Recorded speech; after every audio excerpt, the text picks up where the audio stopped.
And this video is to share with you ang aking first week unbiased experience with the Smart Ring from Ultrahuman. And guys, to be quite honest, I've been closely monitoring yung app. In fact, itong app na to na yung una kong chine-check sa phone ko pagkagising ko sa umaga. So from the moment na dumating to, sinuot ko na siya agad, and it's been a week nga since I've been using this. And so far guys, wala pa naman ako nakikitang scratches sa kanya. Apart from charging, may times na hinuhubad ko siya kasi minsan ako conscious ako na hala baka mamaya yung chemical, like with the skincare or hair products, parang medyo aaning lang ako, pero walang ganun guys. Ako lang talaga yon. But this is water resistant, walang problema doon. Again, ako lang talaga yon. Siguro makakasanayan ko din talaga siya eventually. Battery life naman niya, so far the last week, once lang talaga akong nag full charge, apart from doon sa initial charge na 30 minutes. And actually, nung una, hindi ako masyadong conscious sa battery kasi parang feeling ko nga sing-sing lang siya eh. May isang gabi na hindi niya na-capture yung sleep ko kasi nga low-bat na pala siya. From then on, na-realize ko, Irish, hindi lang yan sing-sing, china-charge din niya. And speaking of sleep, yun yung favorite na part ko na tinatrack ni Ultrahuman Airing. Guys, sobra akong na-amaze na nadedetect niya yung light sleep mo, yung deep sleep mo, kung ilang oras kang tulog. Tapos nadedetect din niya kung enough ba yung sleep hours mo, kung surplus ba siya, o may utang ka pa na sleep. And guys, I must say ha, may talent talaga ako sa sleep. Like, hindi ako mahirap makatulog or makakuha ng magandang tulog. Kaya natutuwa ako. May mga days na nakikita ko doon sa insights na mas madami pa yung deep sleep ko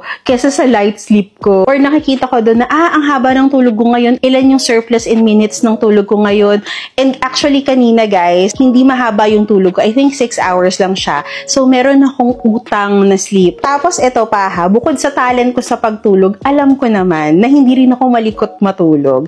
And chinek ko guys, ilan ang average toss and turn ng isang adult sa pagtulog. Ang sabi ni ChatGPT, approximately 20 to 40 tosses and turns sa pagtulog each and every day on an average. Hulaan nyo guys kung ilan ang toss and turns ko on an average the past few days. Nasa 8. Ganun ako kapayapa matulog, guys. So, ipakita ko sa inyo sa sleep. Ayan. And meron din dito yung sleep depth.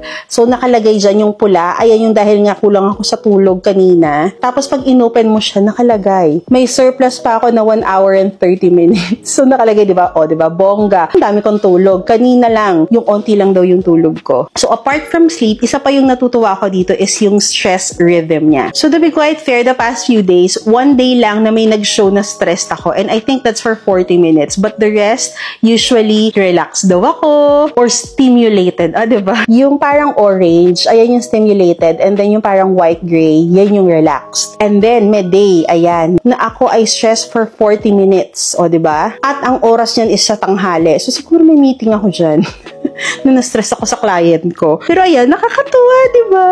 And after a week, kung meron man kon, siguro akong masasabi, feeling ko lang minsan, ang laki nung ring, na parang, ang init. Feeling ko pagpapawisan ako or something. Minsan, inaamoy ko pa nga. Kahit naman sa Apple Watch ko, parang pag antagal, naaamoy ko. But so far naman, okay naman siya. Wala naman siya yung parang amoy pawis or mabaho. Other than that, I'm enjoying my smart ring. I'm really enjoying yung insights about yung stress rhythm and especially about sleep. Kasi guys, ako yung person na I really value the quality of sleep. Kasi alam ko guys, yung possible extreme effect ng sleep deprivation sa tao. Kaya if you're someone na parang feeling mo hindi quality yung sleep mo, na parang gusto mo siyang i-track para makorek mo siya, para magawan mo siya ng paraan, I highly recommend for you to try this out. Kasi it's time for you to take your health tracking to the next level. Having said that, ito na yun eh.